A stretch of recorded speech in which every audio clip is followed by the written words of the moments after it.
Hi hello ನಮಸ್ತೆ G Kannada ನ್ಯೂಸ್ಗೆ ಸ್ವಾಗತ. ನಾನು ಯಶೋಧ ಪೂಜಾರಿ.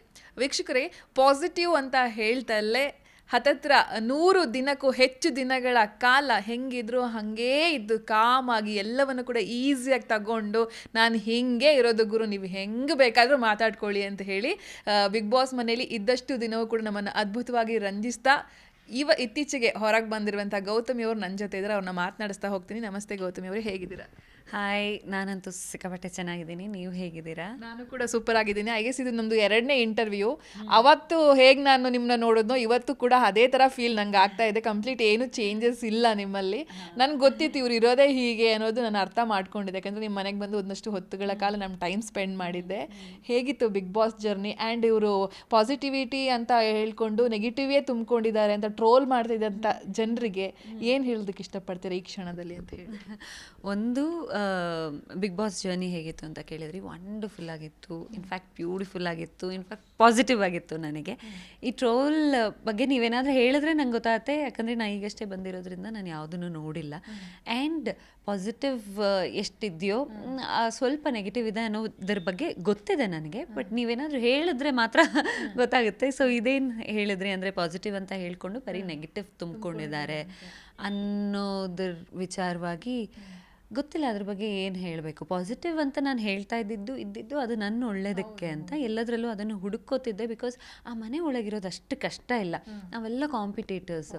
ಆ ಒಂದು ಪ್ರೆಷರ್ನಲ್ಲಿ ನಾನು ತುಂಬ ಬೇರೆ ಥರ ಯೋಚನೆ ಮಾಡೋದಕ್ಕಿಂತ ಪಾಸಿಟಿವ್ ಆಗಿದ್ದರೆ ಒಳ್ಳೆಯದು ಅಂತ ಹೇಳಿ ತುಂಬ ನಾರ್ಮಲ್ ಆಗಿ ತುಂಬ ಕಾಮ್ ಆಗಿರೋದಕ್ಕೆ ಪ್ರಯತ್ನ ಪಡ್ತಿದ್ದೆ. ನಾವು ಹೊರಗೂ ಹಾಗೆ ಇರ್ತೀನಿ. ನೀವು ಹೇಳ್ದಂಗೆ ನನ್ನನ್ನು ಯಾರೆಲ್ಲ ಭೇಟಿ ಮಾಡಿರ್ತಾರೋ ಅವ್ರಿಗೆಲ್ಲ ಗೌತಮಿ ಇರೋದೇ ಹೀಗೆ ಅನ್ನೋದು ಗೊತ್ತಾಗುತ್ತೆ. ಸೊ ಯಾರೋ ಟ್ರೋಲ್ ಮಾಡಿದ್ದಾರೆ, ಯಾರೋ ಬೇರೆ ಏನೋ ಹೇಳ್ತಿದ್ದಾರೆ ಅನ್ನೋದಾದರೆ ಪಾಪ ಅವ್ರು ಯಾರೂ ನನ್ನನ್ನು ನೋಡೇ ಇಲ್ಲ. ಅವ್ರು ಏನು ನೋಡಿದ್ದಾರೆ, ಅದರಲ್ಲಿ ಏನು ಅನಿಸಿದೆ ಹೇಳಿದ್ದಾರೆ. ಹೀಗೆ ನೀವು ಹೇಳಿದಾಗ ಅಥವಾ ನಾನು ನೇರವಾಗಿ ಕ್ಲಾರಿಫೈ ಮಾಡ್ಬೋದು, ನಾ ಇರೋದೇ ಹೀಗೆ. ನಾ ಇನ್ನೇನು ಮಾಡೋದಕ್ಕಾಗೋದಿಲ್ಲ. ಸೊ ಒಳಗೂ ಕೂಡ ನಿಮ್ಮನ್ನು ಅದೇ ಒಂದು ವಿಚಾರ ಇಟ್ಕೊಂಡು ಎಲ್ಲ ಪ್ರತಿಯೊಬ್ಬರು ಕೂಡ ಪಾಸಿಟಿವ್ ಅಂತ ಇಟ್ಕೊಂಡು ಅದೇ ಮಾತುಗಳಲ್ಲಿ ಚುಚ್ಚುತ್ತಾ ಇದ್ರು ನಿಮಗೆ. ಪಾಸಿಟಿವ್ ಅಂತ ಇರ್ತಾರೆ, ಹೊರಗೊಂದು ಒಳಗೊಂದು ಅನ್ನೋ ಥರ ಅವಾಗ ಕಮೆಂಟ್ಗಳು ಪಾಸ್ ಮಾಡ್ತಾನೆ ಇದ್ರು. ಆ ಟೈಮ್ನ ಹೇಗೆ ಸ್ವೀಕರಿಸಿದ್ರಿ? ಆ ಸಂದರ್ಭದಲ್ಲಿ ಹೇಗೆ ಆ ನೋವು, ಅಂದರೆ ನೋವು 100% ಆಗಿರುತ್ತೆ. ಆ ಟೈಮ್ ಬಗ್ಗೆ ಹೇಳೋದಾದ್ರೆ ಪ್ರತಿಯೊಬ್ಬರು ಮಾತಾಡಿದ್ದಾರೆ, ಅಲ್ಲಿ ಇದ್ದವರು ಕೂಡ ನಿಮ್ಮ ಈ ಪಾಸಿಟಿವಿಟಿ ಬಗ್ಗೆ ಮಾತಾಡಿದ್ದಾರೆ. ಯಾವ ಥರ ಇತ್ತು ಆ ಸಂದರ್ಭ ಮನಸ್ಥಿತಿ ಅಂತ ಹೇಳಿ? ಅಂದರೆ ನಾನು ಯಾವಾಗಲೂ ಅಂದರೆ ನಿಮ್ಮ ಬಗ್ಗೆ ಹೇಳ್ಕೊಳ್ಳಿ ಅಂದಾಗ ಒಂದು ಸತಿ ಎಲ್ಲೋ ಪಾಸಿಟಿವ್ ಅಂತ ಎಲ್ಲೋ ಹೇಳಿದ್ದೀನಿ. ಅಂದರೆ ಪ್ರತಿಯೊಂದರಲ್ಲೂ ಪಾಸಿಟಿವ್ ಹುಡುಕ್ತೀನಿ, ಹಂಗಿರ್ತೀನಿ ಅಂತ ಹೇಳಿದ್ದೀನಿ. ನನಗಿನ್ನ ಜಾಸ್ತಿ ಮನೆಯವರೆಲ್ಲ ಪಾಸಿಟಿವ್ ಅನ್ನೋದನ್ನು ಬಳಸೋದಕ್ಕೆ ಶುರು ಮಾಡಿದ್ರು. ಅದು ಹೋಗ್ತಾ ಹೆಂಗಾಯ್ತು ಅಂದರೆ ಕೆಲವೊಂದು ಚಟುವಟಿಕೆಗಳಲ್ಲೆಲ್ಲ ನಾವು ಹೆಸರು ತೊಗೋಬೇಕು ಅಥವಾ ಇನ್ನೆಲ್ಲೋ ಸೆಟ್ ಮಾಡ್ಕೋಬೇಕು ಅಂದಾಗ ನೀವು ಪಾಸಿಟಿವ್ ಅನ್ನೋರು ಯಾಕೆ ಹೆಸರು ತೊಗೋತೀರಾ, ಯಾಕೆ ಬೇರೆಯವ್ರು ತಪ್ಪು ಕಂಡು ಹಿಡಿತೀರಾ? ಅಲ್ಲಿ ಕಂಡು ಹಿಡಿಲೇಬೇಕಾಗುತ್ತೆ, ನಾಮಿನೇಟ್ ಮಾಡಲೇಬೇಕು, ಕಳಪೆ ಕೊಡಲೇಬೇಕು. ಹಂಗೆ ಮಾಡಿದಾಗ ಅವರಲ್ಲಿ ಪ್ರಶ್ನೆ ಬರ್ತಿತ್ತು, ನೀವು ಪಾಸಿಟಿವ್ ಅಂತ ಹೇಳಿ ಹಿಂಗೆ ಹೇಳ್ತಿದ್ದೀರಾ ಅಥವಾ ನೀವು ಪಾಸಿಟಿವ್ ಅಂತ ಹೇಳಿ ನೆಗೆಟಿವ್ ತುಂಬ್ಕೊಂಡಿದ್ದೀರಾ ಆ ಥರ ಎಲ್ಲ ಹೇಳಿದಾಗ.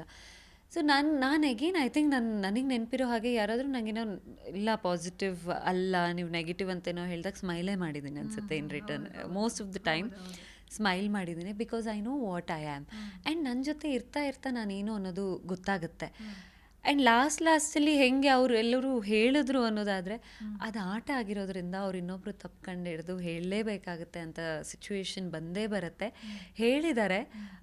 Again they all know how positive I am. That's all. ಇನ್ನೊಂದು ಜಾಸ್ತಿ ಟ್ರೋಲ್ ಆಗಿದ್ದು, ನಾನು ಟ್ರೋಲ್ ವಿಚಾರ ಮಾತ್ರ ತಗೊಳ್ತೀನಿ, ನೀವು ಅದು ನನ್ನ ಪ್ರಶ್ನೆ ಅಂತ ಅನ್ಕೋಬೇಡಿ ದಯವಿಟ್ಟು. ಧನ್ರಾಜ್ ಅವ್ರಿಗೆ ಅವ್ರು ನಿಮಗೆ ಪಿಲ್ಲೋದಲ್ಲಿ ಹೊಡೆದು ಎಬ್ಬಿಸ್ತಾರೆ. ಅದಾದ ಬಳಿಕ ನೀವು ಹೆಚ್ಚಾಗಿ ಮಂಜು ಅವ್ರ ಜೊತೆ ಕಾಣಿಸ್ಕೊಳ್ತೀರಾ, ಮಂಜು ಅವ್ರ ಜೊತೆ ಆರಾಮಾಗಿರ್ತೀರ. ಆಗ ನೀವು ಒಂದು ಮಾತು ಹೇಳ್ತೀರ ಅಂದರೆ ನನಗೆ ಮುಟ್ಟೋದೆಲ್ಲ ಇಷ್ಟ ಆಗೋದಿಲ್ಲ ಅಂತ ಹೇಳಿ. ಆದರೆ ಈ ಮಂಜಣ್ಣನ ಜೊತೆ ನೀವು ಆರಾಮಾಗಿರೋದು, ಫ್ರೀ ಆಗಿರೋದನ್ನು ನೋಡಿ ಅದನ್ನು ಜನ ಟ್ರೋಲ್ ಮಾಡಿದ್ರು ತುಂಬ. ಅಲ್ಲಿ ಹಂಗೆ ಮಾತಾಡಿ ನೋಡಿ, ಇಲ್ಲಿ ಹಿಂಗಿದ್ದಾಳೆ ಅಂತ ಹೇಳಿ. ಆ ವಿಚಾರಕ್ಕೆ ಏನು ಈಗ ಮೇ ಬಿ ಯಾರು ಕೇಳಿದಾರೆ ಗೊತ್ತಿಲ್ಲ ನನಗೆ, ನಾನು ನೇರವಾಗಿ ನಿಮ್ಮ ಹತ್ರ ಕೇಳ್ತೀನಿ ಬಂದಿರೋದು ಈ ಪ್ರಶ್ನೆ. ಈ ಒಂದಷ್ಟು ಇಂಟರ್ವ್ಯೂಗಳಲ್ಲಿ ಈ ಪ್ರಶ್ನೆ ಫಸ್ಟ್ ಟೈಮ್ ಬಂದಿರೋದು. ಪಿಲ್ಲೋ ವಿಚಾರವಾಗಿ ಫಸ್ಟ್ ಆ ಟಾಪಿಕ್ ಟಚ್ ಮಾಡ್ತೀನಿ ಅನ್ನೋದಾದರೆ, ನನಗೆ ಅಂದರೆ ಬೆಳಗ್ಗೆ ಹಾಡು ಬಂದಾಗ ಎದ್ದೇಳ್ತಿದ್ವಿ ಅಷ್ಟೇ. ಒಂದು ಅರ್ಧ ಮುಕ್ಕಾಲು ಗಂಟೆ ಆದಮೇಲೆ ಆ್ಯಕ್ಚುಲಿ ಎದ್ದೇಳೋದು. ನಮ್ಮ ಮನೇಲೂ ಹಾಗೆ, ಅಂದರೆ ಎದ್ದಿದ ತಕ್ಷಣ ಆ್ಯಕ್ಟಿವ್ ಮೋಡಿಗಂತೂ ಬರೋದಿಲ್ಲ. ಆ್ಯಂಡ್ ಯಾರಾದರೂ ಎಬ್ಬಿಸ್ಬೇಕಂದ್ರೆ ಮನೇಲೆಲ್ಲ ಅಮ್ಮ ಆಗಲಿ ತುಂಬ ಮೆಲ್ಲ ಮಾಡಿ ಗೌತು ಅಂತ ಹೇಳಿ ಎಬ್ಬಿಸ್ತಾರೆ. ಅವತ್ತು ಯಾರೋ ಹಿಂಗೆ ಹೊಡೆದಾಗ ಫಸ್ಟ್ ಆಫ್ ಆಲ್ ನಾವು ಇಡೀ ನಮ್ಮವ್ರನ್ನ ಬಿಟ್ಟು ಒಂದು ಹೊಸ ಪ್ರಪಂಚಕ್ಕೆ ಹೋಗಿದ್ದೀವಿ. ಅಲ್ಲಿ ನಾನು ಹುಡುಗಿ ಅಂತ ಅಡ್ರೆಸ್ ಮಾಡ್ಕೊಳ್ಳೋದಿಲ್ಲ, ಎಲ್ಲರಿಗೂ ನಾನೊಂದು ಹೊಸ ಪ್ರಪಂಚದಲ್ಲಿದ್ದೀನಿ ಅನ್ನೋ ಒಂದು ಇನ್ಸೆಕ್ಯೂರಿಟಿ 1% ಇರುತ್ತೆ. ಎಷ್ಟೇ ಸೇಫ್ಟಿ ಇರಲಿ ಅಲ್ಲೆಲ್ಲರೂ ಬೇರೆಯವರು ನಮ್ಮವರಲ್ಲ ಅಂತ. ಸೊ ಯಾರೋ ಒಂದು ಹೊಡೆದಾಗ ಗಾಬರಿ ಆಗಿದ್ದು ನಿಜ. ನಾನು ವಾಪಸ್ ನಂಗೆ ಹಂಗೆಲ್ಲ ಮಾಡಬಾರ್ದು, ನಂಗೆ ಹಂಗೆ ಹೊಡೆದು ಎಬ್ಬಿಸ್ಬಾರ್ದು ಅಂತ ಹೇಳಿದ ನಿಜ, ಸಿಟ್ಟು ಮಾಡ್ಕೊಂಡಿದ್ದು ನಿಜ. ಅದು ನಿದ್ದೆಯಿಂದ ಎದ್ದಾಗ ಒಂದು ಮಗು ಕೂಡ ಅಳಕ್ಕೆ ಶುರು ಮಾಡುತ್ತೆ ಯೂಶ್ವಲ್ ಆಗಿ ನೋಡಿದ್ರೆ. May be that is just that reaction ಅನ್ಸುತ್ತೆ. ಸಿಟ್ಟು ಬಂದಿದ್ದು ಹೌದು, ನಾನು ರಿಯಾಕ್ಟ್ ಮಾಡಿದೆ. ಆಮೇಲೆ ಧನು ಆರಾಮಾಗಿದ್ವಿ. ಇಲ್ಲಿ ಹೊರಗಡೆ ಏನಾಗಿದೆ ಗೊತ್ತಿಲ್ಲ ನನಗೆ. ನಾನು ಇವಾಗಿನವರೆಗೂ ಧನು ಆರಾಮಾಗಿದ್ದೀವಿ. ಅದಾಗಿ ಮಂಜು ಅವ್ರ ವಿಚಾರಕ್ಕೆ ಬಂದರೆ, ನಂಗೆ ಹಿಂಗೆ ಮುಟ್ಟಿದ್ರೂ ಆಗಲ್ಲ ಅನ್ನೋದು. ನಾನು ಸ್ವಲ್ಪ ಹಾಗೆ ಅಂದರೆ ನನಗೆ ಹಿಂಗೆ ಡಿಸ್ಟೆನ್ಸಲ್ಲಿ ಮಾತಾಡ್ತಿದ್ರೆ ಚಂದ, ನನಗೆ ಹೀಗೆಲ್ಲ ಹಿಡ್ಕೊಳ್ಳೋದು, ಹೀಗೆ ಹಗ್ ಮಾಡೋದು ಅದು ನಂಗೆ ನಾರ್ಮಲ್ ಅನಿಸಲ್ಲ. ಅಥವಾ ಅದಾಗಬೇಕು ಅನ್ನೋದಾದರೂ ತುಂಬ ಟೈಮ್ ಬೇಕು ನನ್ನ ಜೊತೆ. ಇನಿಷಿಯಲಿ ನಾನು ಯಾರು ಹಿಂಗೆ ಮುಟ್ಟು ಮಾತಾಡ್ಸೋದಕ್ಕೆ ನಾನು ಬಿಡೋದೇ ಇಲ್ಲ. ಅದು ಇಟ್ಸ್ ನಾಟ್ ದಟ್ ಅವ್ರಿಗೇನೋ ಇಂಟೆನ್ಷನ್ ಇರುತ್ತೆ ಅಂತಲ್ಲ, ನನಗೆ ಆರಾಮ ಆಗೋದಿಲ್ಲ. ಸೊ ಫಸ್ಟ್ ಎಲ್ಲ ಇವಾಗ ಮಂಜು ಅವ್ರ ನಾರ್ಮಲ್ ಬಿಹೇವಿಯರ್ ಏನಂದರೆ, ಹಿಂಗೆ ಮಾತಾಡ್ತಾ ಇಲ್ಲೋಡು ಅಂತ ಹೀಗೆ ಹೇಳೋದು. ಅದೇನು ಗೊತ್ತಾ ಅಂತ ಹಿಂಗೆ ಮುಟ್ಟೋದು. ನಂಗೆ ಹಂಗೆ ಮುಟ್ಟಬೇಡಿ ಅಂತ ಹೇಳಿದ್ದೆ. ಅದು ಆ ಸಿಚುವೇಶನ್ ಅದು. ಇನ್ಫ್ಯಾಕ್ಟ್ ಐ ಸ್ವೇರ್ ನಾನು ಆ ವಿಡಿಯೋ ಇನ್ನೂ ನೋಡಿಲ್ಲ. ನಂಗೆ ಇದು ಹೇಳಿದ್ರು ಇದೇನೋ ಬಂದಿದೆ ಅಂತ. ಪ್ರಶ್ನೆ ಕೇಳಿದ್ ನೀವು, ನಾನು ಇನ್ನೂ ನೋಡಿಲ್ಲ ಅದನ್ನು. ಸೊ ಬಾಗಿದೆಯಾ ನೋಡ್ತಾನೆ. ಇನ್ನೊಂದು ಮುಗಿಸ್ಬಿಡ್ತೀನಿ. ಹಂಗೆ ಹೇಳಿದ ನಿಜ, ಹಂಗೆ ಮುಟ್ಟಿದ್ರೆ ಆಗಲ್ಲ ಅಂತ. ಬಟ್ ಬೈ ಟೈಮ್ ಹೋಗ್ತಾ ನನಗೊಂದು ಗೊತ್ತಾಗಿದ್ದು, ಮಂಜು ಅವ್ರಿಗೆ 3 ತಂಗಿದಿರಿದ್ದಾರೆ. ಅಲ್ಲಿ ಮೋಕ್ಷಿ ಇದ್ದರು. ಅವರೆಲ್ಲರ ಜೊತೆ ಅವ್ರು ಹಾಗೆ ಹಿಡ್ಕೊಳ್ಳೋದು, ಹೀಗೆ ಇಟ್ಕೊಳ್ಳೋದು. ಅವ್ರು ನನಗೆ ಹೇಳಿದರು ಸಹ, ನಾನು ಅಂದರೆ ನನ್ನ ಅಕ್ಕ ತಂಗಿದಿರ ಜೊತೆನೂ ಇರೋದೇ ಹೀಗೆ, ಸೊ ನೀನು ಹಂಗೆ ಅನ್ಕೋಬೇಡ ಅಂತ. ಮಂಜು ಅವ್ರದ್ದು ಡಿಫಾಲ್ಟ್ ಬಿಹೇವಿಯರ್ ಆಗ್ತಿತ್ತು. ಹಿಂಗೇನೋ ಬಂದಾಗ ಹಿಂಗೇನೋ ಸಿಟ್ಟು ಮಾಡಿದಾಗ ಹೀಗೆ ಇಟ್ಕೊಳ್ಳೋದು. ನಾನು ಅಲ್ಲೂ ಪ್ರತಿ ಸತಿ ಆಗೋದಿಲ್ಲ ಅಂತ ಹೇಳಿದ್ದೀನಿ. ಗ್ರ್ಯಾಜುವಲಿ ಕಡಿಮೆ ಮಾಡಿದ್ದಾರೆ. ಅದು ಎಲ್ಲೆಲ್ಲ ಹೇಳಿದ್ದೀನಿ, ಅದು ಆಗಲ್ಲ ಅಂತ ಹೇಳಿದ್ದೀನಿ. ಬಟ್ ಈಗೇನು ಅದೇನು ನೋಡಿರ್ತಾರೆ ಅದನ್ನು ತಗೊಂಡಿರ್ತಾರೆ, ಅದು ಅವ್ರಿಗೆ ಹಾಗೆ ಕಾಣಿಸಿರುತ್ತೆ. ಬಟ್ ಅವರು ಯಾವುದೇ ಬೇರೆ ಇಂಟೆನ್ಷನ್ಸ್ ಇರ್ತಾ ಇರಲಿಲ್ಲ. ಆ್ಯಂಡ್ ನಮ್ಮಲ್ಲೂ ಅದು ಇಲ್ಲದೆ ಇರೋ ಹಂಗೆ ಇದ್ದಿದ್ದರೆ I think I would have never become, ಅಂದರೆ ಫ್ರೆಂಡು ಆಗ್ತಾ ಇರಲಿಲ್ಲ ಅನಿಸುತ್ತೆ. ಐ ಆಮ್ ಸಮ್ಮನ್, ನಾನು ಯಾವಾಗಲೂ ಒಬ್ಬಳೇ ಇರೋದಕ್ಕೆ ಇಷ್ಟಪಡೋಳು. ಯಾರೋ ಫ್ರೆಂಡ್ ಆಗಿದ್ದಾರೆ ಅನ್ನೋದಾದರೆ ಅವ್ರ ಕಡೆಯಿಂದ ಒಂದು ಸಣ್ಣ ನೆಗೆಟಿವ್ ವೈಬ್ ತೊಗೊಳ್ಳೋಳಲ್ಲ ನಾನು. ಸೊ ನನಗೆ ಯಾವತ್ತೂ ಎಲ್ಲೂ ಅವ್ರಿಗೆ ಹಿಡ್ಕೊಳ್ಳೋದಾಗಲಿ ಅಥವಾ ಬಂದು ರೇಗಿಸ್ಬೇಕಂದ್ರೆ ಹೊಡೆಯೋದಾಗಲಿ ಅದು ಯಾವುದು ಬೇರೆ ಥರ ಎಲ್ಲೂ ಅನಿಸಿದ್ದಿಲ್ಲ. ಸೂಪರ್. ನಿಮ್ಮ ಹಸ್ಬೆಂಡನ್ನ ನಾನು ಗಮನಿಸಿದ್ದೆ, ತುಂಬ ಚೆನ್ನಾಗಿದ್ರು. ಮೇ ಬಿ ನೀವು ಒಳಗೆ ಹೋಗಿ ಹೊರಗೆ ಬರೋ ಅಷ್ಟರಲ್ಲಿ ತೂಕ ಎಲ್ಲ ಕಳ್ಕೊಂಡ್ಬಿಟ್ಟಿದ್ದಾರೆ. ಅಷ್ಟು ಅಂದರೆ ನಿಮ್ಗೆ ಬಿಟ್ಟಿರಲಾರ್ದ ನಂಟಿದೆ ಅಂತ ಅನಿಸುತ್ತೆ. ನಿಮ್ಮ ನೆನಪಲ್ಲೇ ಕಾಲ ಕಳೆದು ಊಟನೇ ಬಿಟ್ಬಿಟ್ರು ಅಂತ ಅನಿಸುತ್ತೆ. ಏನು ಹೇಳ್ತೀರಾ ಅಂತ ಹೇಳಿ. ಒಂದು ಹೌದು, ಅಂದರೆ ನನ್ನನ್ನು ಮಿಸ್ ಮಾಡ್ಕೊಂಡಿದ್ದಂತೂ ಸಿಕ್ಕಾಪಟ್ಟೆ. ಯಾಕಂದರೆ ನಾವು 24/7 ಜೊತೆಗಿರ್ತಿದ್ವಿ. ಊಟ ತಿಂಡಿ, ರಾತ್ರಿ ಊಟ ಅಥವಾ ಇನ್ನೇನು ಹೊರಗಡೆ ಹೋಗಿ ಸ್ನ್ಯಾಕ್ಸ್ ಎಲ್ಲ ಒಟ್ಟೊಟ್ಟಿಗೆ ಮಾಡ್ತಾ ಇದ್ದಿದ್ದು. ನನಗೆ ಯಾವುದೋ ಒಂದು ಫ್ರೆಂಡ್ಸ್ ಗ್ರೂಪ್ ಇದ್ದು, ಅವ್ರಿಗೆ ಯಾವುದೋ ಒಂದು ಫ್ರೆಂಡ್ಸ್ ಗ್ರೂಪ್ ಇದ್ದು, ಹಾಗಿಲ್ಲ. ಈಗ ನಾನು ಹೇಳ್ದಂಗೆ ನನಗೆ ಫ್ರೆಂಡ್ಸ್ ಬಹಳ ಕಡಿಮೆ ಇರೋದು. ನಾವಿಬ್ಬರೇ ತುಂಬ ಒಳ್ಳೆ ಫ್ರೆಂಡ್ಸ್ ಅನಿಸುತ್ತೆ. ಇದು ಯಾವುದೂ ಆಗ್ತಿರ್ಲಿಲ್ಲ. ನಾನು ಒಳಗೆ ಹೋದ್ಮೇಲೆ ಅವ್ರು ಹೊರಗಡೆ ತಿನ್ನೋದೇ ಬಿಟ್ಬಿಟ್ಟಿದ್ರು. ಆ್ಯಂಡ್ ಏನು ತಿಂದರೂ ತಿನ್ನಬೇಕಲ್ಲ ಅಂತ ಸ್ವಲ್ಪ ತಿನ್ನೋದು ಅಷ್ಟೇ. ಅದಾಗಿ ಮಧ್ಯೆ ಏನೋ ಜಿಮ್ಗೆ ಹೋಗಿದ್ದಾರಂತೆ, ಸಣ್ಣ ಆಗಿದ್ದಾರೆ. ಜಿಮ್ ಬಿಟ್ಟಿದ್ದಾರೆ, ಅದು ಇನ್ನೂ ಸಣ್ಣ ಆಗೋಗ್ಬಿಟ್ಟಿದ್ದಾರೆ. ನಾನು ಮನೆ ಒಳಗಡೆ ಬಂದ್ರಲ್ಲ ಅವರು ಆ್ಯನಿವರ್ಸರಿ ದಿನ ನೋಡಿದಾಗ, ಅಪ್ಪ ಇದೆಂತ ಇದು ಇಷ್ಟು ಸಣ್ಣ ಆಗಿದ್ದೀರಾ ಅಂತ. ಅದು ನಾ ಡಯಟ್ ಮಾಡಿದ್ದು ಅಂತ ಹೇಳಿದ್ದು ಎಂತ ಇಲ್ಲ, ಒಂದಷ್ಟು ಟೆನ್ಷನ್. ಇಲ್ಲಿ ಹೊರಗಡೆ ನಮಗೆ ವೀಕ್ಲಿ ಫಾಲೋ ಅಪ್ ಅವ್ರು ಮಾಡಬೇಕಾಗತ್ತೆ, ಬಟ್ಟೆ ಇನ್ನೊಂದು, ಮತ್ತು ಅವರೇ ವರ್ಕ್ ಇರ್ತಿತ್ತು. ನಾನೆಷ್ಟು ಒಳಗಡೆ ಆಟ ಆಡ್ತಿದ್ನೋ, ಇಲ್ಲಿ ಅವ್ರು ಫುಲ್ ಆಟ ಆಡ್ತಿದ್ರು ಅನಿಸುತ್ತೆ. ನಂದೊಂದು ಶಾಪ್ ಮಾಡಬೇಕು, ಕೊಡಬೇಕು, ಪ್ರಮೋಷನ್ಸ್ ನೋಡ್ಕೋಬೇಕು, ಕಾಸ್ಟ್ಯೂಮ್ಸ್ ನೋಡ್ಕೋಬೇಕು, ಅವರ ಕೆಲಸ ನೋಡಬೇಕು, ಮತ್ತು ನನ್ನ ಮನೆಯಲ್ಲಿ ನಂದೇನು ಸ್ಪೇಸ್ ಇತ್ತಲ್ಲ ಅದನ್ನು ತುಂಬಬೇಕು, ಅಪ್ಪ ಅಮ್ಮನ ನೋಡಬೇಕು. ಇದೆಲ್ಲ ಅವ್ರಿಗೆ ಹೆಕ್ಟಿಕ್ ಆಗಿತ್ತೇನೋ. ಈಗ ನಾ ಬಂದಿದ್ದೀನಲ್ಲ, ಐ ವಿಲ್ ಬ್ಯಾಲೆನ್ಸ್. ತುಂಬ ಇದ್ದಷ್ಟು ದಿನವೂ ಕೂಡ ತುಂಬ ಚೆನ್ನಾಗೇ ಆಟ ಆಡ್ಕೊಂಡು ಬಂದ್ರಿ. ಅಂದರೆ ನಿಮ್ಮ ವ್ಯಕ್ತಿತ್ವನ ತುಂಬ ಆಳವಾಗಿ ನಾವು ನೋಡ್ತಾ ಹೋದರೆ, ಅಂದರೆ ಇನ್ನೊಬ್ರಿಗೆ ಹರ್ಟ್ ಮಾಡುವಂಥ ಹುಡುಗಿ ಅಲ್ಲ. ಯಾಕೆ ಮಾಡಬೇಕು, ನಾನಾಯಿತು ನನ್ನ ಪಾಡಾಯಿತು ಅಂತ ಇದ್ದವರು. ಬಿಗ್ ಬಾಸ್ ಈ ಥರ ನೇಚರ್ ಇದ್ದವರು ಬಿಗ್ ಬಾಸ್ ಮನೇಲಿರೋ ತುಂಬ ಕಷ್ಟ ಆ್ಯಂಡ್ ಕಠಿಣ ಆಗುತ್ತೆ. ಆ ಸಿಚುವೇಶನ್, ತುಂಬ ಸಿಚುವೇಶನ್ಗಳು ಬಂದವು, ಎಂತೆಂಥ ಸಿಚುವೇಶನ್ಗಳು ಬಂದವು, ಹೇಗೆ ಹ್ಯಾಂಡ್ಲ್ ಮಾಡಿದ್ರಿ ಎಲ್ಲವನ್ನು ಅಂತ ಹೇಳಿ. ಹೌದು, ನನಗೆ ಬಿಗ್ ಬಾಸಿಗೆ ಕಾಲ್ ಬಂದಾಗ ಇಲ್ಲ, I think I am not the right person ಅಂತ. ಬಿಕಾಸ್ ಅಲ್ಲಿ ಬೇಕಾಗಿರೋದು ಫ್ಯೂ ಲೌಡ್ ಪರ್ಸ್ನಾಲಿಟೀಸ್. ನೋಡಿದ ತಕ್ಷಣ ಹೇಳೋರು ಬೇಕಾಗುತ್ತೆ, ಅದನ್ನು ತಪ್ಪು ಅಂತ ಹೇಳಬೇಕು, ಅಲ್ಲೇ ಪಟ್ಟ ಹೇಳಬೇಕಷ್ಟೆ. ಅದನ್ನು ಚಂದ ಮಾಡಿ ಹೇಳೋ ಅವಶ್ಯಕತೆ ಇಲ್ಲ. ಅಲ್ಲಿ ಹೇಳಬೇಕು, ಆ್ಯಕ್ಟಿವ್ ಆಗಿರಬೇಕಾಗತ್ತೆ. ಅದು ನಾನಲ್ಲ. ಹೌದು, ನಾನು ನೋಡಿದ ತಕ್ಷಣ ನೋಡ್ತೀನಿ, ಸೈಡಿಗೆ ಕರೆದು ಅದನ್ನು ಚಂದ ಮಾಡಿ ಹೇಳ್ತೀನಿ ಹಾಗೆ. ಫಸ್ಟ್ ನಾನಾ ಅನ್ನೋ ಪ್ರಶ್ನೆ ಹುಟ್ಟಿದವುದು. ಆಮೇಲೆ ವೈ ನಾಟ್ ಮೀ ಅನ್ನೋದು, ನನ್ನಂಥ ವ್ಯಕ್ತಿತ್ವ ಯಾಕೆ ಇರೋದಕ್ಕಾಗೋದಿಲ್ಲ, ಎಷ್ಟು ದಿನ ಇರ್ತೀನೋ ಗೊತ್ತಿಲ್ಲ, ಬಟ್ ಪ್ರಯತ್ನ ಪಡೋಣ ಅಂತ ಹೇಳಿ ಒಳಗೆ ಹೋಗಿದ್ದು. ಒಂದು ತುಂಬ ಪ್ರೌಡ್ ಫೀಲ್ ಆಗೋದು, ನಾನು ಹೇಗೆ ಹೋದ್ನೋ ಅದೇ ರೀತಿ ಹೊರಗೆ ಬಂದಿದ್ದೀನಿ ಅನ್ನುವಂಥದ್ದು. ಅಲ್ಲಿ ಒಳಗಡೆ ಸಿಕ್ಕಾಪಟ್ಟೆ ಎಲ್ಲ ಥರ ಸಿಚುವೇಶನ್ಸು ಬಂದಿದೆ, ಆದಷ್ಟು ಪಾಸಿಟಿವ್ ಆಗಿ ನಿಭಾಯಿಸಿದ್ದೀನಿ. ಸಿಟ್ಟು ಮಾಡ್ಕೊಂಡಿದ್ದೀನಿ, ನಾನು ಪಾಸಿಟಿವ್ ಅನ್ ಮಾತ್ರಕ್ಕೆ ನನಗೆಲ್ಲೂ ಸಿಟ್ಟು ಬರೋದಿಲ್ಲ ಅಂತ ಹೇಳಲಿಲ್ಲ, ಅಥವಾ ತುಂಬ ಕಾಮಾಗಿರೋ ಮೈಂಡ್ಸೆಟ್ ಆದವರಿಗೆ ಸಿಟ್ಟೇ ಬರಲ್ಲ ಅಂತಿಲ್ಲ. ಸಿಚುವೇಶನ್ ಬರ್ಸುತ್ತೆ, ಬಟ್ ಅದೆಷ್ಟು ಚಂದ ನಿಭಾಯಿಸ್ತೀವಿ ಅನ್ನೋದು, ಹೆಂಗೆ ಕ್ಯಾರಿ ಮಾಡ್ತೀವಿ, ಸಿಟ್ಟು ಬಂದಾಗ ಯಾವ ಪದಗಳು ಬಳಸ್ತೀವಿ ನಾವು, ಇದೆಲ್ಲ ತುಂಬ ಇಂಪಾರ್ಟೆಂಟ್ ಆಗುತ್ತೆ. ಸೊ ಸಿಟ್ಟು ಜೊತೆ ನನ್ನ ಪದ ಬಳಕೆ ಬಗ್ಗೆ ಗಮನ ಇಡ್ತಿದ್ದೆ, ಚಂದ ಮಾಡಿ ಮತ್ತೆ ಅದನ್ನೆಲ್ಲ ಚಂದ ಮಾಡಿ ನಿಭಾಯಿಸಿದೆ. ಏನು ಹೇಳಿದ್ರು ಚಂದ ಮಾಡಿ ಹೇಳೋದು. ಓಕೆ, ನೀವು ಫ್ರೆಂಡ್ಶಿಪ್ ಥರನೇ ನಮಗೆ ಕಂಡಿದ್ದನ್ನು ಹೇಳ್ತೀವಿ ನಾವು. ನೀವು 24/7 ಇದ್ರಿ, ನಾವು ನೋಡ್ತಿದ್ದು 1.5 ಗಂಟೆಗಳ ಕಾಲ. ಕೆಲವು ಪ್ರೋಮೋ ನೋಡಿದಾಗ ಅಥವಾ ಅಲ್ಲಿದ್ದಂಥ ಕೆಲವು ವಿಚಾರಗಳನ್ನ ನೋಡಿದಾಗ 100% ನಮಗೆ ತಲೆಗೆ ಹುಳ ಬಿಡುವಂಥ ವಿಚಾರಗಳು ಕಾಣಿಸ್ತು. ಅದ್ರಲ್ಲಿ ನಿಮ್ಮದು ನಮಗೆ ಗೆಳೆತನ ಅನಿಸ್ತು, ಬಟ್ ಅವರೆಲ್ಲೋ ಅದು ಬೇರೆ ಆ್ಯಂಗಲಲ್ಲಿ ತಗೊಂಡ್ರೇನೋ ಅನ್ನೋ ಥರನೂ ಕಾಣಿಸ್ತಾ ಇತ್ತು. ಈ ಪ್ರಶ್ನೆ ಅಂದರೆ ಮಂಜು ಅವರು ನಿಮ್ಮ ಫ್ರೆಂಡ್ಶಿಪ್ನ ಬೇರೆ ಎಮೋಷ್ನಲಿ ಬೇರೆ ಥರ ಕನೆಕ್ಟ್ ಆಗೋ ಥರ ಫೀಲ್ ನಮಗೆ ಕಾಣಿಸ್ತಾ ಇತ್ತು. ಅದ್ರ ಬಗ್ಗೆ ನಿಮ್ಮ ಕ್ಲಾರಿಫಿಕೇಶನ್ ಅಂತ ಹೇಳಿ. ನಾನು ಆಗಲೇ ಹೇಳಿದೆ, ಹಿಂಗೆ ಮುಟ್ಟೋ ವಿಚಾರವಾಗಿ ಮಂಜು ಅವರಿಂದ ನಂಗೆ ಯಾವುದೇ ಅದುವೇ ವೈಬ್ ಬಂದಿಲ್ಲ. ಫ್ರೆಂಡ್ಶಿಪ್ನ ಇನ್ಫ್ಯಾಕ್ಟ್ ನನಗಿನ್ನ ಸೀರಿಯಸ್ ಆಗಿ ತೊಗೊಂಡವ್ರು ಅವರು. ಆ್ಯಂಡ್ ಎಲ್ಲೂ ಅದೇನೋ ಬೇರೆ ಇಂಟೆನ್ಷನ್ ಇದೆ ಅಂತ ಎಲ್ಲೂ ಅನಿಸಿರಲಿಲ್ಲ. ಒಂದು ಕೇರ್ ಇರ್ತಿತ್ತು, ಕನ್ಸರ್ನ್ ಇರ್ತಿತ್ತು. ಮತ್ತು ನಾನು ಫ್ರೆಂಡ್ಶಿಪ್ನ ಬೇಡ ಅಂತ ನನಗೆ ಯಾವಾಗ ವೀಕೆಂಡಲ್ಲಿ ಸರ್ ಹೇಳ್ತಿದ್ರು, ಈ ಆಟಕ್ಕೆ ಫ್ರೆಂಡ್ಶಿಪ್ ಬೇಡ. ಹೌದು, ನಾನು ಅದು ಒಪ್ಕೋತೀನಿ. ಬಿಗ್ ಬಾಸ್ ಅನ್ನುವಂಥ ಮನೆ ಅಥವಾ ಆಟಕ್ಕೆ ಫ್ರೆಂಡ್ಶಿಪ್ ಖಂಡಿತವಾಗ್ಲೂ ಬೇಡ. ಆಟಕ್ಕೆ ಮನೆಗೆ ಬೇಕಾಗ್ಬೋದು, ನಾವು ಊಟ ಮಾಡಬೇಕಂದ್ರೆ, ಇನ್ನೆಲ್ಲೋ ಅಳಬೇಕಂದ್ರೆ ಬೇಕು, ಆಟಕ್ಕೆ ಬೇಡ. ಅಲ್ಲೆಲ್ಲಿ ಫ್ರೆಂಡ್ಶಿಪ್ ಬೇಡ ಅಂತ ನಾನು ಕಟ್ ಮಾಡೋಕೆ ಕೊಟ್ಟರು, ಮಂಜು ಅವ್ರು ಕಟ್ ಮಾಡೋದಕ್ಕೆ ರೆಡಿನೇ ಇರಲಿಲ್ಲ. ದಟ್ ಈಸ್ ಬಿಕಾಸ್ ಅಷ್ಟು ಅಂದರೆ ಅವರು ರಿಲೇಷನ್ಶಿಪ್ಸಿಗೆ ಫ್ರೆಂಡ್ಶಿಪ್ಪಿಗೆ ಕೊಡುವಂಥ ವ್ಯಾಲ್ಯೂಯಿಂದ ಅದಾಗ್ತಿತ್ತು. ಅದುವೇ ರೌಂಡ್ ತೊಗೊಂಡಿರಲಿಲ್ಲ. ಅವ್ರು ನನಗಿನ್ನ ಜಾಸ್ತಿ ಫ್ರೆಂಡ್ಶಿಪ್ ಮಾಡ್ಕೊಂಡಿದ್ರು ಅಂತ ಅನಿಸುತ್ತೆ. ನಾನೊಂದು ಸ್ವಲ್ಪ 70-80% ಫ್ರೆಂಡ್, ಅಂದರೆ 100% ಫ್ರೆಂಡ್ ಇಲ್ಲ ಅಂದರೂ ಮಂಜು ಅವರಲ್ಲೂ ತಪ್ಪು ಹುಡುಕ್ತಾ ಇದ್ದೆ ನಾನು. ಇದು ಸರಿ ಆಗಲ್ವೇನೋ ಅನ್ನೋಂಥ ಯೋಚನೆ ಮಾಡ್ತಿದ್ದೆ. ಆದರೆ ಅವರಿಗೆ ಗೌತಮಿ ಒಂದೊಳ್ಳೆ ಹುಡುಗಿ, ಒಂದೊಳ್ಳೆ ವ್ಯಕ್ತಿತ್ವನೂ 100% ಫ್ರೆಂಡ್ಶಿಪ್ ಇತ್ತು.